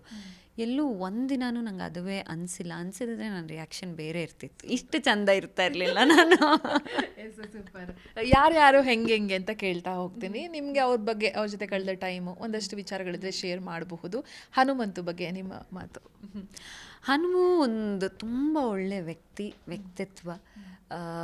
ತುಂಬ ಚಂದ ಆಟ ಆಡ್ತಿಲ್ಲ ಅಂತಿಲ್ಲ, ಮನೆ ಒಳಗಡೆ ಯಾರೂ ಆಟ ಆಡ್ದಿರೋದಕ್ಕೆ ಸಾಧ್ಯನೇ ಇಲ್ಲ. ಚಂದ ಆಟನ ಚಂದ ಹೇಗೆ ಆಡ್ಬೋದು ಅಂದರೆ ಹನುಮನ್ ನೋಡಿ ಕಲಿಬೇಕು. ಚಂದ ಆಡ್ತಿದ್ದಾನೆ. ಭವ್ಯ ಅ ಗುಡ್ ಪ್ಲೇಯರ್. ಚಂದ ಆಡಿದ್ರು ಅಂತ ಹೇಳಲ್ಲ, ಆಡ್ತಿದ್ದಾರೆ. Trivikram master mind. Master mind. Chaitra ಇದ್ದಷ್ಟು ದಿನ ಯಾವ ಥರ ಫೀಲ್ ಆಯಿತು ನಿಮಗೆ ಅಂತ ಹೇಳಿ? ಚೈತ್ರ ಅವರು ನಾ ಮಧ್ಯೆ ಎಲ್ಲೋ ಹೇಳ್ತೀನಿ ಅರ್ಥನೇ ಆಗಿರಲಿಲ್ಲ. ಬಿಕಾಸ್ ಅವರ ಎಕ್ಸ್ಟ್ರೀಮ್ ಬಿಹೇವಿಯರಿಂದ ಅವರನ್ನು ನಾನು ಮಗು ಥರನೂ ನೋಡಿದ್ದೀನಿ, ಕೆಂಡ ಸಿಟ್ಟು ಮಾಡ್ಕೊಂಡಿದ್ದು ನೋಡಿದ್ದೀನಿ. ಇನ್ನೆಲ್ಲೋ ಕೂತು ಬಹಳಷ್ಟು ವಿಷಯಗಳನ್ನ ಸ್ಪೋರ್ಟಿವ್ ಆಗಿ ತೊಗೊಳೋದು ನೋಡಿದ್ದೀನಿ, ಮತ್ತು ಇನ್ನೆಲ್ಲೋ ಕೂತು ಅತ್ತಿದ್ದು ನೋಡಿದ್ದೀನಿ. ಸೊ ನನಗೆ ಅವರು ಅಂದರೆ ಮೇ ಬಿ ನಾನು ಅವ್ರ ಜೊತೆ ತುಂಬ ಟೈಮ್ ಸ್ಪೆಂಡ್ ಮಾಡಿಲ್ಲ. ನನಗೆ ಈ 111 ದಿವಸ ಆದ್ರೂ ನನಗೆ ಅಲ್ಲಿರೋ 17-20 ಜನದ ಜೊತೆ ಕನೆಕ್ಟ್ ಆಗೋಕ್ಕಾಗಿಲ್ಲ. Gautami is like that. Gautami connect ಆಗಿದ್ದು ಮಂಜು ಅವ್ರಿಗೆ, ಮೋಕ್ಷಿತಾಗ ಮಾತ್ರ. ಮೋಕ್ಷಿತಾದು ಮಧ್ಯ ಕಟ್ಟಾಗಿದ್ದಿದೆ. ಇನ್ನು ಯಾರದೇ ಬಗ್ಗೆ ನಂಗೆ ಇನ್ ಡೀಟೇಲ್ ನನಗೆ ನಿಜವಾಗ್ಲೂ ಗೊತ್ತಿಲ್ಲ. ನಾ ಹೊರಗೂ ಹಾಗೆ ಇರೋದು. ನನಗೆ ಯಾರು ಕನೆಕ್ಟ್ ಆಗ್ತಾರೆ ಅವ್ರು ಬಿಟ್ಟರೆ ನಾನು ಇನ್ನು ಯಾರ ಬಗ್ಗೆನೂ ತಲೆ ಕೆಡಿಸ್ಕೊಳ್ಳೋದಿಲ್ಲ. I just want to be calm here. So ಅಲ್ಲೂ ಹಾಗೆ ಇದ್ದೆ. ನೀವು ಅಲ್ಲಿ ಯಾವುದೋ ಮೂಲೆಯಲ್ಲಿ ಯಾವುದೋ ವಿಷಯ ನಡೀತಿದ್ರೆ ನನಗೆ ಗೊತ್ತಾಗೋದಿಲ್ಲ ಅದು, ಬಿಕಾಸ್ ನಾನು ಆ ಕಡೆ ನೋಡೋದೇ ಇಲ್ಲ. ಮುಗೀತು. ರಜತ್ ಒಂದೊಳ್ಳೆ ಎಂಟರ್ಟೈನರ್. ಅವರಿಗೆ ಮಾತು ಎಷ್ಟು ಪ್ಲಸ್ಸು ಅಷ್ಟೇ ಮೈನಸ್ ಆಗುತ್ತೆ. ಸಿಟ್ಟು ಬಂದಾಗ ಮಾತ್ರ. ಒಂದೊಳ್ಳೆ ಸೆನ್ಸ್ ಆಫ್ ಹ್ಯೂಮರ್ ಇದೆ ಅವರಿಗೆ. Mokshitha good smile. ಅವರು ಆಡ್ತಿದ್ದಾರೆ. ಅಗೇನ್ ಗುಡ್ ಫ್ರೆಂಡ್, ಇಲ್ಲ ಅಂತಲ್ಲ, but there is lots of ups and downs ಇದೆ. Good friend. Dhanraj honest person ಅಂತ ಹೇಳ್ಬೋದು. ತುಂಬ ಪ್ರಾಮಾಣಿಕತೆ ಇದೆ. ನಾನು ತುಂಬ ಬಿಗಿನಿಂಗಲ್ಲಿ ಒಂದು ಸತಿ ಪ್ರಾಮಾಣಿಕವಾಗಿ ಇರಲಿಲ್ಲ ಅನ್ನೋದನ್ನು ಹೇಳಿದ್ದೆ. ಅದನ್ನು ಎರೇಸ್ ಮಾಡಿದ್ದಾರೆ. ಬಹಳಷ್ಟು ಕಡೆ ತುಂಬ ಪ್ರಾಮಾಣಿಕವಾಗಿದ್ದಾರೆ. ಅವ್ರು ಮಾಡಿದ್ದ ಕೆಲಸದ ಬಗ್ಗೆ ನಾವೆಲ್ಲ ಒಂದೊಂದು ಸತಿ ಏನಾದರೂ ಮಾಡಿದ್ರೆ ಮರ್ತು ಮುಂದಕ್ಕೆ ಕೊಟ್ಟೋಗ್ತೀವಿ. ಅವ್ರು ಮಾಡಿದ್ದು ಸರಿನಾ ಇಲ್ವಾ ಅಂತ ಮತ್ತೆ ಯೋಚನೆ ಮಾಡ್ತಾರೆ. ಅವರು ಯೋಚನೆ ಮಾಡಿ ಗಿಲ್ಟ್ ಇದ್ದರೆ ಅದನ್ನು ಅಡ್ರೆಸ್ ಮಾಡ್ತಾರೆ. So honest person. ಓಕೆ, ನಿಮ್ಮ ಮಕ್ಕಳನ್ನ ಎಷ್ಟು ಮಿಸ್ ಮಾಡ್ಕೊಳ್ತಾ ಇದ್ರಿ? ಇನ್ನೊಂದು ಅವ್ರುಗಳು ಕೂಡ 9:30 ಕೂತ್ಕೊಂಡು ಟಿವಿ ನೋಡ್ತಾ ಇದ್ರು ಅನ್ನೋದು ನಮ್ಗೆ ಯಾವುದೋ ಒಂದು ವಿಡಿಯೋಲಿ ಗೊತ್ತಾಯ್ತು. ಸೊ ಹೊರಗೆ ಬಂದು ಅವ್ರನ್ನ ನೋಡಿದಾಗ ಹೇಗಿತ್ತು, ಆ ಸಂಭ್ರಮದ ಬಗ್ಗೆ ಹೇಳ್ಬಹುದಾ ಅಂತ ಹೇಳಿ. ಹೊರಗೆ ಬಂದ ತಕ್ಷಣ ಅದೇ ಸಿಕ್ಕಾಪಟ್ಟೆ ಖುಷಿ ಆಯಿತು. ಅವ್ರು ನನ್ನನ್ನು ಒಂದು ಸ್ವಲ್ಪ ಮರ್ತು ಬಿಟ್ಟಿದ್ರು, ಅಥವಾ ಏನಾಗಿತ್ತು ಅದನ್ನು ಬಂದಾಗ ಅದು ಎಲ್ಲರೂ ಮನೆಗೆ ಬಂದಿದ್ದರು. ಅಷ್ಟು ಜನರ ಮಧ್ಯೆ ಅವ್ರಿಗೆ ಹೆಂಗೆ ಇದು ಮಾಡ್ಬೇಕು ಗೊತ್ತಾಗಲಿಲ್ಲ. ದೇ ಟುಕ್ ಟೈಮ್ ನನ್ನನ್ನು ಹಿಂಗೆ ನೋಡಿ ಇದು ಮಾಡೋದಕ್ಕೆ. ಸ್ಮೆಲ್ಲಲ್ಲೇ ಬಂದು ಹುಡುಕಿದ್ರು, ಬಟ್ ದಟ್ ಆ ರಶ್ಶಿಗೆ ಆ ಟೈಮ್ ತಗೊಂಡ್ರು. ನನಗಂತೂ ಅಂದರೆ ಹ್ಯಾಪಿ ಕಾಫಿ ಒಂದೇ, ಅಂದರೆ ಅಕ್ಕ ತಂಗಿ ಥರ ಅವರು. ನಂಗೆ ಯಾರು ಹ್ಯಾಪಿ ಕಾಫಿ ಕನ್ಫ್ಯೂಸ್ ಆಗೋಯ್ತು 4 ತಿಂಗಳಲ್ಲಿ. ಯಾರಿದು ಅಂತ ನೋಡ್ತಾ ಇದ್ದೆ ನಾನು. ಕ್ವೀನ್ ಹ್ಯಾಸ್ ಬೀನ್ ಸೇಮ್ ಅಂತ. ಬಟ್ ತುಂಬ ಮಿಸ್ ಮಾಡಿಕೊಂಡೆ. ಈಗ ನನ್ನ ಏನು ಡೇನ ಚಾಮ್ ಮಾಡ್ತಿದ್ದಿದ್ದು, ಒಂದು ಸ್ಮೈಲಿಗೆ ತರ್ತಿದ್ದಿದ್ದು ಅವರು. ಸೊ ಒಳಗೂ ಅವ್ರನ್ನ ತುಂಬ ಮಿಸ್ ಮಾಡಿಕೊಂಡೆ. ನನಗೆ ದ್ಯಾನ್ ಹ್ಯೂಮನ್, ನನಗೆ ಪೆಟ್ಸ್ ತುಂಬ ಇಷ್ಟ ಆಗ್ತಾರೆ. ಸೊ ತುಂಬಾ ಮಿಸ್ ಮಾಡಿಕೊಂಡೆ. ಸುದೀಪ್ ಸರ್ ಅಮ್ಮ ತೀರ್ಕೊಂಡಂಥ ಸಂದರ್ಭ ಅದೆಲ್ಲವೂ ಕೂಡ ಕಣ್ಣಾರು ನಾವು ಕಂಡಿದ್ದೀವಿ ಏನಾಯ್ತು ಎತ್ತ ಅಂತ ಹೇಳಿ. ಅದು ನಿಮ್ಗೆ ಗೊತ್ತಾದಾಗ ನಿಮ್ಮ ರಿಯಾಕ್ಷನ್ ಆಗಿತ್ತು? ಯಾಕಂತ ಹೇಳಿದ್ರೆ ನಾವೆಲ್ಲರೂ ಕೂಡ ತಂದೆ ತಾಯಿ ಎಲ್ಲರನ್ನೂ ಬಿಟ್ಟು ಒಳಗಿರ್ತೀವಿ. ಆದರೂ ಒಂದು ಕಾಡ್ತಾ ಇರುತ್ತೆ ಒಂಥರ, ಹಿಂಗಿದಾರೋ ಏನೋ ಎತ್ತ ಅಂತ. ನಾವೆಲ್ಲ ಹಾಸ್ಟೆಲಲ್ಲಿ ಲೈಫ್ ಅನುಭವಿಸಿದ್ರೆ ನಮಗೆ ಆ ಫೀಲ್ ಇರುತ್ತೆ. ಆ ಕ್ಷಣ ಹೇಗಿತ್ತು? ತಂದೆ ತಾಯಿ ಬಗ್ಗೆ ಏನೆಲ್ಲ ನೆನಪಾಯಿತು ನಿಮಗೆ ಅಂತ ಹೇಳಿ? ಅದೇ ಆ ವಿಷಯ ಬಂದ ತಕ್ಷಣ ನಮಗೆ ನೆನಪಾಗೋದು ಫಸ್ಟ್ ನಮ್ಮ ಫ್ಯಾಮಿಲಿನೇ ನೆನಪಾದ್ರು. ಬಟ್ ಈಗ ನಮ್ಗೆ ಅಲ್ಲೊಂದು ಅಶ್ಯೂರೆನ್ಸ್ ಕೊಟ್ಟಿರ್ತಾರೆ, ಏನೇ ಇದ್ದರೂ ಪಟ್ಟ ಕಾಲ್ ಬರುತ್ತೆ ಅಂತ. ಬಟ್ ಅಬೌಟ್ ಸರ್ ಯೋಚನೆ ಮಾಡಿದಾಗ, ಅಂದರೆ ಯಾವ ಸಿಚುವೇಷನಲ್ಲಿ ಅವ್ರ ಎಪಿಸೋಡ್ ನಡೆಸ್ಕೊಟ್ರು, ಅದನ್ನು ಹ್ಯಾಂಡಲ್ ಮಾಡಿದಂಥ ರೀತಿ, ವರ್ಕ್ಗೆ ಕೊಟ್ಟಂಥ ರೆಸ್ಪೆಕ್ಟು, ನಮ್ಮನ್ನು ಅಡ್ರೆಸ್ ಮಾಡಿದಂಥ ರೀತಿ, ಅದೆಲ್ಲ ನೆನಪಿಸ್ಕೊಂಡಾಗ ತುಂಬಾ ಬೇಜಾರು ಆಗಿದೆ. ಹೌದು. ಆ್ಯಂಡ್ ಅಂದರೆ ಪರ್ಸ್ನಲಿ ಎಲ್ಲೋ ಅಂದರೆ ಅದನ್ನ ನೀನು ಯಾರ್ದೋ ಜೊತೆ ಮಾತಾಡಿ ಶೇರ್ ಮಾಡ್ಕೊಳ್ಳೋಂಥ ಬೇಜಾರಲ್ಲ, ಒಬ್ಬಳೇ ಕೂತು ಹತ್ತಿದ್ದಿದೆ. ಸಿಕ್ಕಾಪಟ್ಟೆ ಬೇಜಾರಾಯಿತು. ಅದನ್ನು ಅವ್ರು ಹೇಗೆ ಹ್ಯಾಂಡಲ್ ಮಾಡಿರ್ಬೋದು ಅಂತ ನೆನಪಿಸ್ಕೊಂಡಾಗ ಬೇಜಾರಾಗ್ತಿತ್ತು. ಅಮ್ಮ ಇಸ್ ಅಮ್ಮ. That loss can not be replaced. So ಅವ್ರಿಗೆ ಎಷ್ಟು ಬೇಜಾರಾಗಿರ್ಬೋದು ಅಂತ ನೆನಪಿಸ್ಕೊಂಡು ಬೇಜಾರು ಮಾಡ್ಕೊಂಡಿದ್ದೆ. ಓಕೆ, ಹಸ್ಬೆಂಡ್ ಬಂದಂಥ ಸಂದರ್ಭದಲ್ಲಿ ಇನ್ನೇನು ಅವ್ರ ರೀಚ್ ಆಗ್ಬೇಕು, ಪುನಃ ನಿಮ್ಮನ್ನು ರಿವೈಂಡ್ ಅಂತ ಹಿಂದೆ ಕಳಿಸಿದ್ದು. ಆ ಪ್ರೋಮೋ ಎಲ್ಲ ನೋಡಿದಾಗ, ಇವನ್ ಪ್ರೋಮೋ ನೋಡಿದಾಗಲೇ ನಾವೆಲ್ಲ ಕಣ್ಣಲ್ಲಿ ನೀರು ಹಾಕ್ಕೊಂಡ್ವಿ, ಛೇ ಅಂತ ಅನ್ನೋ ಥರ ಇತ್ತು. ಒಂಥರ ಸಿನಿಮಾ ನೋಡ್ದಂಗಿತ್ತು. ಅವ್ರು ಬಂದಾಗ ಅವ್ರನ್ನಲ್ಲಿ ಭೇಟಿ ಆದಾಗ ಹೇಗಿತ್ತು ಫೀಲ್? ಅದ್ರ ಬಗ್ಗೆ ಮಾತಾಡಬಹುದಾ ಅಂತ ಹೇಳಿ. ಸೊ ಅವತ್ತೇ it's a special day. Actually ನಮ್ಮ ಆ್ಯನಿವರ್ಸರಿ ಆಗಿತ್ತು, 6th ಇಯರ್ ಆ್ಯನಿವರ್ಸರಿ. ಸೊ ನನ್ನ ಲೈಫ್ ಟೈಮಲ್ಲಿ ನೆನಪಿಸ್ಕೊಳ್ಳೋ ಅಂಥ ಮೊಮೆಂಟ್ ಬಿಗ್ ಬಾಸ್ ನನಗೆ ಮಾಡಿಕೊಟ್ಟಿದೆ. ಅವ್ರು ಸೆಟಪ್ ಮಾಡಿದಂಥ ರೀತಿ ಆಗಿರಬಹುದು, ಆ್ಯಂಡ್ ಅದು ಪ್ಲೇ ಪಾಸ್ ಮಾಡುವಂಥ ರೀತಿ, ಅದು ಹಾಗೆ ಕರೆದು ಅಷ್ಟು ಎಮೋಷನ್ಸ್ನ ಹೊರಗೆ ತರಿಸ್ತಾರಲ್ಲ. ಸೀದಾ ನೋಡಿ ಬಂದಿದ್ದಾರೆ, ಹೋಗಿ ಕೂತ್ಕೊಳ್ಳಿ ಅಂದರೆ ನಾವು ಹೋಗಿ ಕೂತು ಒಂದು ಸೆಕೆಂಡ್ ಹತ್ತು ಮಾತಾಡಿಸಿ ಖುಷಿಯಾಗಿ ಬರ್ತಿದ್ವೇನೋ. ಆ ಎಮೋಷನ್ಸ್ನ ತಗ್ಸೋದು it's an art, I will tell you. Not easy, and only big boss team can do it. Anything ಅಲ್ಲಿ ಎಲ್ಲ ಕಂಟೆಸ್ಟೆಂಟ್ಸ್ಗೂ ಸಪ್ರೇಟಾಗಿ ಪ್ಲ್ಯಾನ್ ಮಾಡಿದ್ದಾರೆ. ಯಾವುದು ನಮ್ಮ ಹುಕ್ ಪಾಯಿಂಟ್ಸ್ ಅವ್ರಿಗೆ ಗೊತ್ತಿರುತ್ತೆ. ಚಂದ ಮಾಡಿ, ಅಂದರೆ ಈ ಆ್ಯನಿವರ್ಸರಿಗೆ ಅದು ಕರೆಕ್ಟ್ 31st ಪ್ಲ್ಯಾನ್ ಮಾಡಿ ಕರೆಸಿದ್ದಿರಬಹುದು. ಅದು ಕ್ಯಾಂಡಲ್ ಲೈಟ್ ಡಿನ್ನರ್ ಥರ ಪ್ಲ್ಯಾನ್ ಮಾಡಿದ್ದಿರ್ಬೋದು. ಅದು ಅಂದರೆ ನಮ್ಮ ಆ್ಯನಿವರ್ಸರಿನ ಇನ್ನೊಂದಷ್ಟು ಎನ್ಹ್ಯಾನ್ಸ್ ಮಾಡ್ತು. ಸೊ ನೋಡಿದ ತಕ್ಷಣ ಖುಷಿ ಆಯಿತು. 1 ಸೆಕೆಂಡಲ್ಲಿ ವಾಪಸ್ ಹತ್ತಿದ್ದೀನಿ ನಾನು ಅಂತ ಅಳಕ್ಕೆ ಶುರು ಮಾಡಿದ್ದೆ. ಅದೇ ಅಭಿ ಹೇಳ್ತಿರ್ತಾರೆ, ಅಂದರೆ ಈ ಮಕ್ಕಳಿಗೆ ಚಾಕ್ಲೇಟ್ ಕೊಟ್ಟರೆ ಹೆಂಗೆ ಖುಷಿಯಾಗಿ ಆಗ್ತಾರೆ, ಹಂಗೆ ಕುಣಿದಾಡ್ತಿದ್ದೆ ನೀನು ನೋಡಿ ಅಂತ. ಸಿಕ್ಕಾಪಟ್ಟೆ ಖುಷಿಯಾಗಿತ್ತು. ಅಂದರೆ ಅವತ್ತು ಇಡೀ ದಿನ ಕಾಯ್ತಿದ್ದೆ. ಅದು ಬೆಳಗ್ಗೆ ಬರ್ಬೋದಾ ಮಧ್ಯಾಹ್ನ ಬರ್ಬೋದಾ ನಮಗೆ ಗೊತ್ತಿರೋದಿಲ್ಲ. ಇಡೀ ದಿನ ಕಾದು ಕಾದು ಕಾದು ಏನೋ ಒಂದು ಸಿಕ್ಕಿದಾಗ ಖುಷಿ ಆಗುತ್ತಲ್ಲ. ಫಸ್ಟ್ ಆಫ್ ಆಲ್ 3-3.5 ತಿಂಗಳಿಂದ ಕಾದಿರೋದು. ಅದರಲ್ಲಿ ಇಡೀ ದಿನ ಮತ್ತೆ ಕಾದಿದ್ದೀನಿ. ಅವತ್ತು ಬರ್ತಾರೆ ಗೊತ್ತು, ಬಟ್ ಇಡೀ ದಿನ ಕಾದಿದ್ದೀನಿ. ಅದು ಸಿಕ್ಕಾಪಟ್ಟೆ, ಅಂದರೆ ಅದು ಎಕ್ಸ್ಪ್ರೆಸ್ಸೇ ಮಾಡೋಕ್ಕಾಗದಿರೋವಂಥ ಖುಷಿ, ಆ್ಯಂಡ್ ನನ್ನ ಇಡೀ ಲೈಫ್ ನೆನಪಿಸ್ಕೊಳ್ಳುವಂಥ ಮೂಮೆಂಟ್. ಓಕೆ, ಜಗದೀಶ್ ಅವ್ರ ಬಗ್ಗೆ ಏನೇನು ನೆನಪಿದೆ? ಹೇಗಿತ್ತು ಮನೆ ಆ ಟೈಮು? ದೊಡ್ಡ ಸುದ್ದಿ, ಇರಿಟೇಷನ್ನು, ಹೆಂಗಿತ್ತು ಆ ಫೀಲು? ಅವ್ರ ಜೊತೆ ಕಳೆದ ಟೈಮ್ ಬಗ್ಗೆ ನೆನಪು ಮಾಡಬಹುದಾ ಅಂತ ಹೇಳಿ. ಈಗ ನೀವು ನನ್ನನ್ನು ನೋಡಿದಾಗ ನಿಮಗೆ ನನ್ನ ಬಗ್ಗೆ ಗೊತ್ತಿರೋದ್ರಿಂದ ಆ ಥರ ವ್ಯಕ್ತಿ ಇದ್ದರೆ ಒಂಚೂರು ದೂರ ಇರೋಳು ನಾನು. ಬಟ್ ನೀವು 1.5 hour ಆ ಜಗಳ ಅದೇನು ಬಂದಿದೆ ಗೊತ್ತಿಲ್ಲ. ಅದು ಬಿಟ್ಟರೆ ಅವ್ರು ತುಂಬ ನಾರ್ಮಲ್ ಆಗಿದ್ದಿದ್ದು ಇದೆ. ತುಂಬ ಅಂದರೆ ನಗ್ನಕ್ಕೊಂಡು ಜೋಕ್ ಮಾಡಿದ್ದು ಇದೆ. ಸೊ ಅದನ್ನು ಸ್ವಲ್ಪ ನೋಡಿದಾಗ ಕಾಮ್ ಆಗ್ತಿದ್ವಿ. ಬಟ್ ಯಾವಾಗ ಸಿಟ್ಟು ಮಾಡ್ಕೋತಾರೆ ಗೊತ್ತಾಗ್ತಿರ್ಲಿಲ್ಲ. ಅದು ಇನ್ನೇನು ನಿನ್ನೆಲ್ಲೋ ವಾಯ್ಸ್ ಬರ್ತಾರೆ, ಏನೋ ಮಾಡ್ತಿದ್ದಾರೆ ಅಂತ ಹೇಳಿ. ಆ್ಯಂಡ್ ಅಲ್ಲಿ ಅದು ಬಿಗಿನಿಂಗ್ ಟೈಮ್ ಆಗಿರೋದ್ರಿಂದ ಒಂದಷ್ಟು ಸತಿ ಪ್ಯಾನಿಕ್ ಆಗ್ತಿದ್ವಿ, ಇದೇನಪ್ಪ ಇದು ಅಂತ ಹೇಳಿ. ಎಕ್ಸ್ಟ್ರೀಮಿಗೆಲ್ಲ ಹೋದಾಗ ಇನ್ನೊಂದು ಸತಿ ಅವ್ರು ಮಾತಾಡೋದೇ ಹಂಗೆ, ಅವ್ರು ಮಾತಾಡ್ತಿರ್ತಾರೆ ಬಿಡು, 1-2 ನಿಮಿಷ ನೋಡಿ ಸೈಲೆಂಟ್ ಆಗ್ತಾರೆ ಅಂತ ಹೇಳಿದ್ದು ಇದೆ. ಹಂಗೆ ಅಂದ್ಕೊಂಡಾಗ ಆಗದಿರೋ ಅದು ಮತ್ತೆ ಅತಿರೇಕಕ್ಕೆ ಹೋಗಿದ್ದು ಇದೆ. ಅದು ನನಗಂತೂ ನಂಗೆ ಗೊತ್ತಾಗ್ತಿರ್ಲಿಲ್ಲ, ಆಗ ಏನು ಮಾಡಬೇಕು ಅಂತ ಲಿಟ್ರಲಿ ಗೊತ್ತಾಗ್ತಿರ್ಲಿಲ್ಲ. ಎಲ್ಲೋ ಒಂದು ಕಡೆ ದೂರದಲ್ಲಿ ಇದ್ದುಬಿಡ್ತಿದ್ದೆ ಅಷ್ಟೇ. ನಾನು ಅದನ್ನು ಹೋಗಿ ಹ್ಯಾಂಡಲ್ ಮಾಡೋದು ಇನ್ನೊಂದೆಲ್ಲ ಮತ್ತೊಂದು ಮಾಡೋಕ್ಕೆ ಹೋಗ್ತಾ ಇರಲಿಲ್ಲ, ತುಂಬ ದೂರ ಇರ್ತಿದ್ದೆ ನಾನು. ಸಂಬಂಧಗಳ ವ್ಯಾಲ್ಯೂ, ಫುಡ್ ವ್ಯಾಲ್ಯೂ ಎಲ್ಲ ಗೊತ್ತಾಗುತ್ತೆ ಬಿಗ್ ಬಾಸ್ ಮನೆಗೆ ಹೋದಂಥ ಸಂದರ್ಭದಲ್ಲಿ ಅಂತ ನಾನು ಇಷ್ಟು ಸೀಸನ್ಗಳಲ್ಲಿ ಎಲ್ಲರನ್ನೂ ಇಂಟರ್ವ್ಯೂ ಮಾಡ್ಕೊಂಡು ಬಂದಿದ್ದೀನಿ. ಎಲ್ಲರೂ ಅದೇ ಹೇಳೋದು, ಸಂಬಂಧ ಮತ್ತು ಫುಡ್ ವ್ಯಾಲ್ಯೂ ಗೊತ್ತಾಗುತ್ತೆ ಅಂತ. ನಿಮಗೆ ನಿಜವಾಗ್ಲೂ ಯಾವುದ್ರ ವ್ಯಾಲ್ಯೂ ಗೊತ್ತಾಯಿತು ಅಲ್ಲಿ ಅಂತ? ನನಗೆ ಎವ್ರಿಥಿಂಗ್ ಅಗೇನ್, ಇಲ್ಲಿ ನಮಗೊಂದು ಕಂಫರ್ಟಬಲ್ ಲೈಫ್ನ ಕ್ರಿಯೇಟ್ ಮಾಡ್ಕೊಂಬಿಡ್ತೀವಿ. ಆ್ಯಂಡ್ ಅಪ್ಪ ಅಮ್ಮ ತಮ್ಮ ಅಭಿ ಎಲ್ಲ ಜೊತೆಗಿರ್ತಾರೆ, ಏನೋ ಬೇಕಾ ಅವ್ರು ಮಾಡ್ತಾರೆ. ಅಲ್ಲಿ ಯಾರೂ ಮಾಡೋದಿಲ್ಲ, ಪ್ರತಿಯೊಂದು ಮಾಡ್ಕೋಬೇಕು ಫ್ರಮ್ ದ ಡಿಸಿಷನ್ಸ್. ಇಲ್ಲೇನೋ ಮಾಡಬೇಕು, ಇವಾಗ ಟಾಸ್ಕ್ ಏನೋ ಇದಿದೆಯಾ ಅದು ನಾವೇ ಮಾಡ್ಕೋಬೇಕು, ಟಾಸ್ಕ್ ಬಗ್ಗೆ ಯೋಚನೆ ಮಾಡಬೇಕು. ಇನ್ನು ಯಾರ್ದೋ ಬಗ್ಗೆ ಮಾತಾಡಬೇಕಂದ್ರೆ ಆರ್ಗ್ಯುಮೆಂಟ್ ಆಯಿತಾ, ಅದನ್ನು ಹ್ಯಾಂಡಲ್ ಮಾಡ್ಕೋಬೇಕು. ಇನ್ನೇನೋ ಮಿಸ್ಅಂಡರ್ಸ್ಟ್ಯಾಂಡಿಂಗ್ ಇದೆಯಾ, ಹ್ಯಾಂಡಲ್ ಮಾಡಬೇಕು. ಇಲ್ಲಿ ಹೊರಗಡೆ ಏನಂದರೆ, ಇಲ್ಲಿ ಅಭಿನ ಏನು ಗೊತ್ತಾ, ಅಭಿ ಹಿಂಗಾಯಿತು, ಅಭಿ ಶೂಟಿಂಗ್ ಸೆಟ್ಟಲ್ಲಿ ಏನಾದರೆ ಹಿಂಗಾಯಿತು, ಅವರು ಹೌದಾ ಹಿಂಗೆ ನೋಡು, ಹಿಂಗೆ ಮಾಡಿ ನೋಡು, ಅದು ಸರಿ ಆಗುತ್ತೆ. ಅಲ್ಲ, ಆ ಥರ ಯಾರೂ ಮಾಡೋರು ಇರೋದಿಲ್ಲ.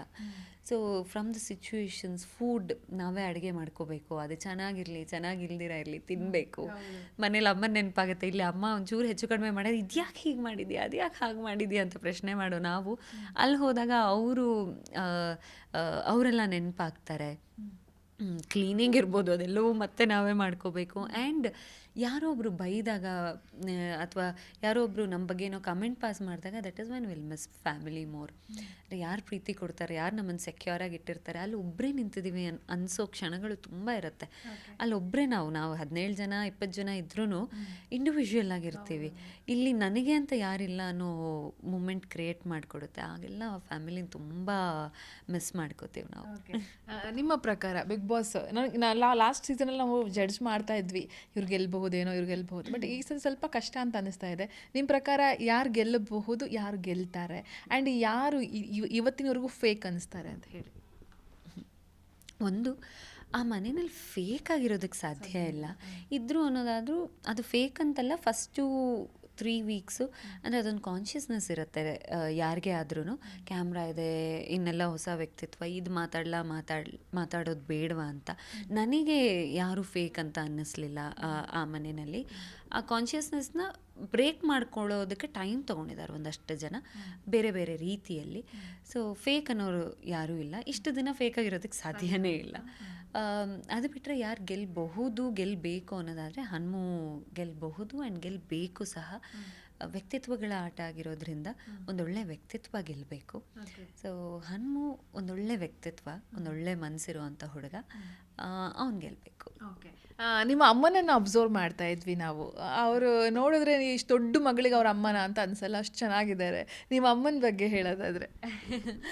ಅಮ್ಮನ ಬಗ್ಗೆ ಅದೇ ಎಲ್ಲರೂ ಹೇಳೋದು, ಅಮ್ಮನ ಅಕ್ಕನ ಅಂತ ಕೇಳ್ತಾರೆ. ಅದು ಹೆಂಗೆ ಮೇಂಟೈನ್ ಮಾಡ್ತಿದ್ದಾರೆ ಅನ್ನೋದು ನನಗೂ ನಿಜವಾಗ್ಲೂ ಗೊತ್ತಿಲ್ಲ. ಇಟ್ ಇಸ್ ಇನ್ಬಿಲ್ಟ್ ಅನಿಸುತ್ತೆ. ನೀವು ಅಮ್ಮನ ನೋಡಿದ್ರೆ ಸ್ಮೈಲ್ ಮಾಡ್ತಿರ್ತಾರೆ. ಸ್ಮೈಲೆಲ್ಲ ಬಂದಿರೋದು ಅವರಿಂದನೇ ಅನಿಸುತ್ತೆ. Anything with smile she has handled life. ತುಂಬ ಚೆನ್ನಾಗಿ ಹ್ಯಾಂಡಲ್ ಮಾಡಿದ್ದಾರೆ. ಸೊ ಈಗ ನಾನೇನೋ ಮಾಡ್ತಿದ್ದೀನಿ, ಅದು ಪಾಸಿಟಿವ್ ಆಗಿ ತೊಗೋತೀನಿ, ಸ್ಮೈಲ್ ಮಾಡ್ತೀನಿ ಪ್ರತಿಯೊಂದರ ಕಡೆನೂ ಅನ್ನೋದಾದರೆ ಅವರೇ ಕಾರಣ. ತುಂಬ ಸ್ಪೋರ್ಟಿವ್ ಆಗಿ ತೊಗೊಳ್ಳೋ ಅವರು. ಆ್ಯಂಡ್ ನಾನು ಈ ಕ್ರಿಯೇಟಿವ್ ಫೀಲ್ಡ್ ಅಥವಾ ಈ ಎಂಟರ್ಟೈನ್ಮೆಂಟ್ ಅಥವಾ ಮೀಡಿಯಾದಲ್ಲೆಲ್ಲ ಇದ್ದೀನಿ ಅಂದರೆ ಅದಕ್ಕೂ ಅವರೇ ಕಾರಣ. ಫ್ರಮ್ ಚಿಕ್ಕ ವಯಸ್ಸಿಂದ ಕಲ್ಚರಲ್ ಆ್ಯಕ್ಟಿವಿಟೀಸ್ಗೆ ಮಾಡಬೇಕು, ಇದನ್ನು ಆ್ಯನ್ಯುವಲ್ ಡೇ ಆಗಿರ್ಬೋದು, ಪ್ರತಿಯೊಂದು ಸ್ಟೇಜಸ್ಗಳಿಗೆ ಹೋಗಬೇಕು, ನೀವು ಮಾಡಬೇಕು ಅಂತ ಪುಷ್ ಮಾಡೋದು ಅವರಾಗಿದ್ದರು. ಈ ಮಕ್ಕಳಿಗೆಲ್ಲ ಟ್ಯೂಷನ್ಸ್ಗೆ ಹಾಕಿದ್ರೆ ನಮ್ಮ ಅಮ್ಮಂಗೆ ನಾನು ಡ್ಯಾನ್ಸ್ ಕ್ಲಾಸ್ಗೆ ಹೋಗಲೇಬೇಕು, ನೀವು ಹೋಗಬೇಕು, ಇದನ್ನೆಲ್ಲ ಕಲಿಬೇಕು ಅಂತ. ಸೊ ಆ ಸ್ಟೇಜ್ಗಳನ್ನು ಕೊಟ್ಟು ಇವತ್ತು ನಾನು ಈ ಸ್ಟೇಜ್ಗಳಿಗೆ ಹೆದರಲ್ಲ. ಯಾವತ್ತು ಸ್ಟೇಜಲ್ಲಿ ನಿಂತಾಗ ಭಯ ಅನ್ನೋದಾಗೋದಿಲ್ಲ. ಅದನ್ನು ಅಭ್ಯಾಸ ಮಾಡಿಸಿದ್ದವರು.